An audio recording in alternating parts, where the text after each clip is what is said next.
ये कहानी एक कंपनी की है जो एक इंसान की उम्र लेकर किसी दूसरे इंसान को देती है। देने वाले इंसान को बहुत पैसे दिए जाते हैं, जिसे अगर कोई अमीर इंसान जो बूढ़ा हो गया हो वो दोबारा से जवान होना चाहता है तो ये कंपनी उस इंसान के लिए एक डोनर ढूंढती है जो अपनी उम्र देने को भी तैयार हो, और फिर इस तरह एक मेडिकली प्रोसेस के जरिए वो जवान इंसान अपनी जिंदगी के कुछ साल बेच देता है। तो फिल्म की शुरुआत होती है फ्यूचर, जहाँ इंसान ने काफी तरक्की कर ली। इस वक्त में एक कंपनी सामने आई जो उम्र के डोनेशन का काम करती है। अब हम उसी कंपनी के मैनेजर को देखते हैं जिसका नाम मैक्स है। वो दो आपस में मिलते जुलते डोनर्स को ढूंढता है, क्योंकि ये उम्र डोनेट करने का काम ऐसे ही नहीं हो जाता। जाहिर है उसे ढूंढना मुश्किल है, लेकिन अगर वो मिल भी जाए तो ये उसकी मर्जी है कि वो अपनी जिंदगी के कुछ साल देता भी है या नहीं, और उनका डीएनए मिलना भी जरूरी है। तो मैक्स ऐसे डोनर्स को ढूंढकर उन्हें राजी करने की कोशिश करता है कि वो अपनी उम्र बेच डाले। आज भी वो एक फैमिली से मिलने आया जिनका एक 18 साल का बेटा था। वो भी किसी का मैचिंग डोनर था। वो उसे समझा रहा था कि अगर तुम अपनी जिंदगी के 15 साल दे दो तो हमारी कंपनी तुम्हें 7 लाख यूरो दे सकती है, जो बहुत ज्यादा पैसे हैं जिनकी मदद से तुम कुछ भी कर सकते हो, अच्छा पढ़ लिख सकती हो, अपनी फैमिली की मदद कर सकती हो, इसके अलावा और भी बहुत कुछ। लेकिन वो लड़का सोच भी पड़ गया, क्योंकि ऐसे वो अपनी पूरी जवानी पर बात कर लेगा। पर मैक्स बहुत चालाक था, वो अपने क्लाइंट्स को राजी कर लिया करता था, तो लड़के को भी वो मना लेता है, क्योंकि वो लड़का जानता था कि 15 सालों में मैं 7 लाख यूरो नहीं कमा पाऊंगा। हालांकि लड़के की मॉम को ऐसा करना बुरा लग रहा था, पर वो बेचारे गरीब लोग थे, मजबूरी की वजह से उन्हें ऐसा करना पड़ता है। अब यह उनकी डील पक्की हो गई, जिसके बाद मैक्स अपनी कंपनी में वापस आने लगा। यहाँ की दुनिया हमें दिखाई गई, जहाँ बेचारे गरीब लोग झोपड़ियों में रहते हैं, जबकि अमीर लोग आलीशान घरों में। यहाँ कुछ लोग ऐसे भी हैं जो इस कंपनी के खिलाफ हैं और अक्सर एहतजाज वगैरह करती रहती है। कंपनी में आने के बाद यहाँ उनकी काफी बड़ी मीटिंग थी, क्योंकि मैक्स और उसके जैसे कई सारे मैनेजर्स को उनकी काबिलियत पर इनाम दिए गए थे, क्योंकि उन्होंने बहुत अच्छा काम किया। बहुत सारे लोग इनको ला कर दिए। यहाँ हमें कंपनी की हेड भी दिखाई जाती है, जिसका नाम सोफी है, और ये टाइम डोनेशन वाला आइडिया उसका ही था जो आज तक काम कर रहा था। यह सोफी अपने लोगों को स्पीच देती है। उसकी बातें ऐसी थी जैसे इस प्रोसेस में सबका फायदा है। यहाँ कंपनी के बहुत सारे लोग जानते थे कि ये गलत है, पर बेचारी मजबूर होने की वजह से चुपचाप बस काम करती थी। सोफी यहाँ कहती है कि हम अपने खास वर्कर्स को लंबी जिंदगी देने वाली है, ताकि वो हमारी कंपनी के लिए लंबा अरसा काम करे। वो यहाँ बड़े बड़े साइंटिस्ट के नाम लेती है, कहने लगी कि अगर ये लोग 50-60 साल की बजाय 150 साल जीती तो खुद ही सोच लो ये दुनिया को कहां से कहां ले जाती। इसी चीज को सामने रखते हुए हमने अपनी कंपनी की तरफ से 15 साइंटिस्ट को उम्र डोनेट कर दी है। जिसके बाद हमें वो जगह दिखाई गई जहाँ पर उन साइंटिस्ट को रखा हुआ था जिन्हें अपनी उम्र के 15 साल मिले थे। वो अपनी ये जिंदगी पाकर बहुत खुश थे, क्योंकि जवान हो गए थे दोबारा। पर तभी यहाँ एक नर्स आकर उन्हें मारने लगा। उसके हाथ में गन थी, वो सबको शूट कर रहा था। इससे डरकर सब लोग भाग रहे थे, और इस तरह इस कंपनी को बहुत नुकसान उठाना पड़ा। अब यहाँ एक एडम नाम का ग्रुप था जो इस कंपनी और इसकी टेक्नोलॉजी के खिलाफ था, इसलिए अक्सर वो एडम ग्रुप इस कंपनी पर हमला वगैरह करता रहता था, और ये नर्स भी उसी ग्रुप का था। अब जब इस वाकये का सोफी को पता चला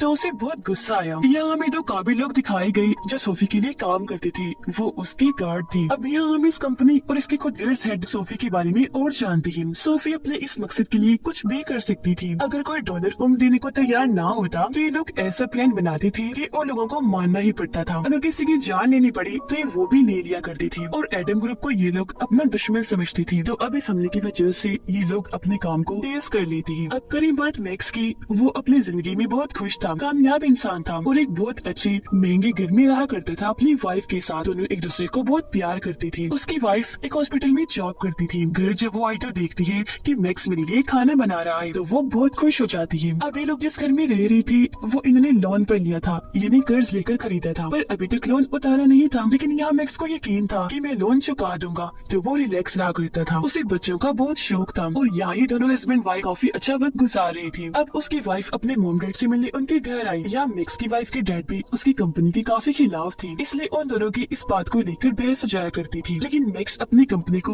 बुरा नहीं कह सकता था। वो चाहता था कि लोग इस बात को समझे कि हम कितनी मेहनत करते हैं। फिर शाम को जब ये लोग घर पहुंचे तो ये देखकर इनकी होश उड़ गई कि हमारी बिल्डिंग में आग लग चुकी है और पूरा ही घर जल गया है। उसकी वाइफ को काफी बड़ा झटका लगा, वो काफी परेशान हो गई। तब मैक्स उसे हौसला देने लगा, समझाता है कि रिलैक्स रहो, सिर्फ सामान का नुकसान हुआ है, क्योंकि घर का लोन आग लगने की वजह से इंश्योरेंस वाले दे देंगे। पर झटका तो नहीं तब लगता है जब इंश्योरेंस वाले ऐसा करने से मना कर देती है, क्योंकि उनका कहना था कि आग मोमबत्ती की वजह से लगी, वो लोगों की लापरवाही है, तो किसी भी नुकसान की भरपाई हम नहीं करेंगे। अब ये सुनकर दोनों हस्बैंड वाइफ काफी परेशान हो जाते हैं, क्योंकि लोन बहुत ज्यादा था। अगर मैं सारी जिंदगी में नौकरी करी तो भी लोन नहीं चुका सकता था, क्योंकि ये लोन 2.5 मिलियन यूरो थे।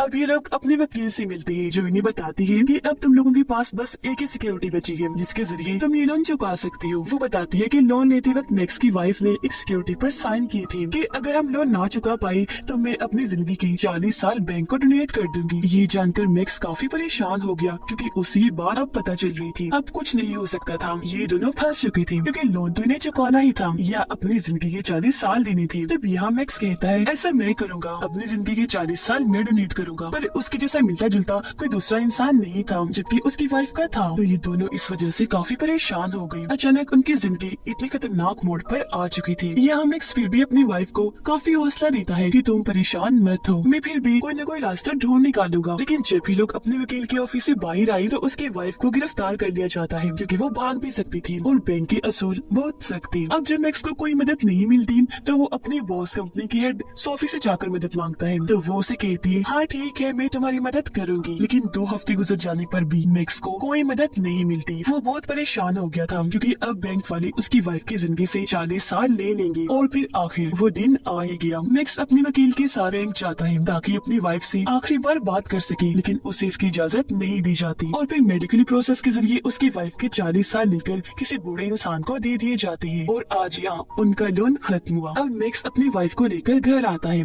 ये दोनों काफी परेशान थे। उसकी वाइफ बूढ़ी होने लगती है। मैक्स अभी भी कोई न कोई रास्ता ढूंढने की कोशिश कर रहा था जिससे उसकी वाइफ दोबारा जवान हो जाए। ये दोनों चाहते थे कि इनके बच्चे हो, जो चीज अब मुमकिन नहीं थी। बढ़ती उम्र की वजह से उसकी वाइफ उदास रहने लगी थी। उनके बीच भी सब वैसी नहीं था जैसे पहले हुआ करता था। अब एक दिन मैक्स जब पार्क में बैठा था तो उसके पास एक बच्ची आई जो अपने बैग में नशा बेचने आई थी। अब मैक्स उससे नशा तो नहीं खरीदता पर बच्ची को याद रखता है। अब जब उसे अपनी वाइफ की ऐसी हालत नहीं देखी जाती तो वो फैसला करता है कि मैं उस इंसान को ढूंढूंगा जिसे मेरी वाइफ की उम्र मिल गई है और उससे उम्र वापस लेकर ही रहूंगा। वो अपनी वाइफ को उसके मोम डैड के घर छोड़ाता है। अपनी बेटी को इतना बुरा देखकर उसके मोम डैड मैक्स को ही कसूरवार कहती है। इस पर वो कहता है कि आप लोग फिक्र ना करो, मैं इसे ठीक करके ही रहूंगा। वो उस बच्चे के पास आया जो उसे पार्क में नशा बेचने आई थी। असल में ये कोई बच्ची नहीं थी बल्कि इसने भी उस प्रोसेस के जरिए अपनी उम्र इतनी कम कर दी थी। मैक्स यहाँ उसके पास इसलिए आया था ताकि वो जान सके कि आखिर उसने ऐसा कैसे कर लिया। तो वो बताती है कि उम्र लेने के लिए आपके पास जाहिर है यूरो होने चाहिए और उम्र देने वाला इंसान और लेने वाला इंसान दोनों भी। और तुम्हें इस प्रोसेस के लिए रशिया जाना होगा जिसके लिए मैक्स मान भी गया। वो सबसे पहले पता लगवाता है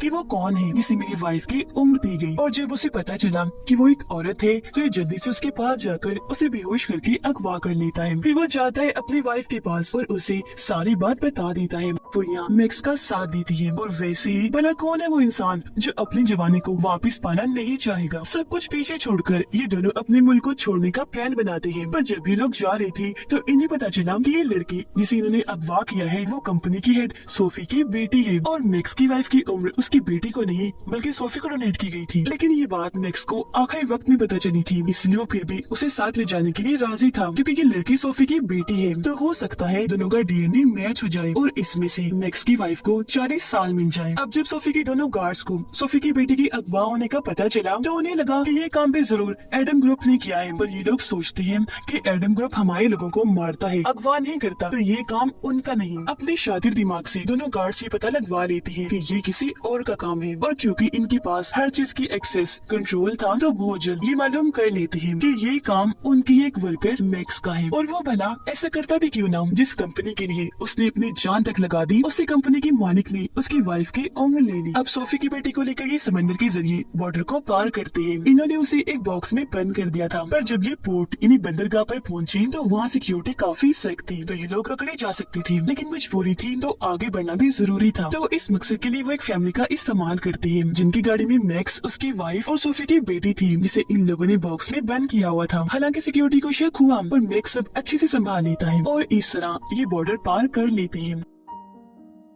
अब एक दिन जब ये सोफी की बेटी के मुंह से कपड़ा हटाती है तो वो बताती है कि मैं असल में सोफी नहीं बल्कि उनकी बेटी हूँ। इस पर मैक्स कहता है कोई बात नहीं, कौन के रिश्ते हमेशा एक होते हैं, मैच करते हैं। फिर चाहे हमारे पास सोफी हो या उसकी बेटी, हम मैच करके अपना काम कर लेंगे और मैं अपनी वाइफ को वापिस से जवान बना दूंगा। अब ये चीज उसकी वाइफ को भी ठीक नहीं लग रही थी। कुछ सोफी की बेटी भी कहती है कि मैं भी अपनी मॉम की इस खतरनाक काम के खिलाफ हूँ। लेकिन मैक्स उसके बातों पर यकीन ना करते हुए दोबारा से उसे बांध देता है। अब ये लोग रात एक खाली होटल में गुजारने जाने वाली थी, पर जब ये लोग वहाँ आए तो सोफी की बेटी कहती है कि मैं नहाना चाहती हूँ, प्लीज मुझे नहाने दो। इस पर यहाँ मैक्स उसके लिए हमदर्दी दिखाता है, उसे बाथरूम में ले जाकर साइड पर मुंह करके खड़ा हो जाता है ताकि ये उसे देख ना सके। पर वो लड़की बहुत चालाक थी, वो मैक्स पर एक चीज से हमला करके उसे साइड में गिराकर वहाँ से भाग जाती है। मैक्स के सर पर चोट आई थी, वो उसका पीछा करने लगा। लड़की वहाँ से निकलकर भाग गई, पर जंगल में जाने के बाद वो ज्यादा दूर तक नहीं भाग पाती क्योंकि वहाँ पानी था और पानी से इस लड़की को डर लगता था, इसीलिए वो तैर नहीं पाती, डूबने लगती है। तब यहाँ मैक्स की वाइफ आकर जल्दी से उसे पानी से बाहर निकालती है और ये दोनों उसे दोबारा होटल के अंदर लाकर उसके हाथ पांव बांध देते हैं। उधर सोफी ने अपनी टीम तैयार कर ली थी ताकि वो अपनी बेटी को छुड़वा सके। यहाँ सोफी की दोनों वफादार गार्ड्स इस मिशन की हेड बनती है क्योंकि वो पिछले 30 सालों से सोफी के लिए काम कर रही थी, क्योंकि उन दोनों की भी उम्र बढ़ा दी गई थी। यहाँ इन लोगों को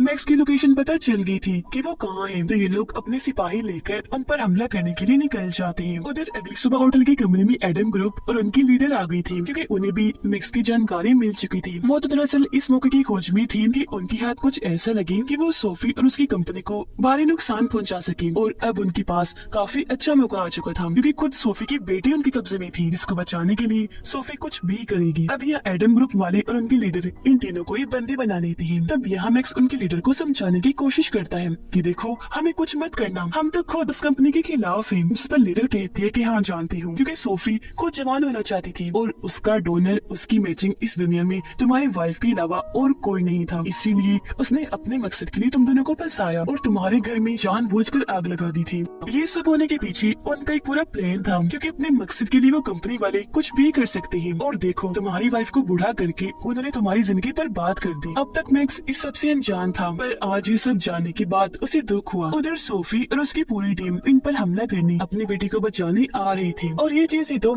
एडम ग्रुप की लीडर चाहती थी क्योंकि उसे किसी भी हाल में सोफी चाहिए थी ताकि वो उसे उसके गलत कामों की सजा दे सके और पूरी दुनिया को दिखा सके।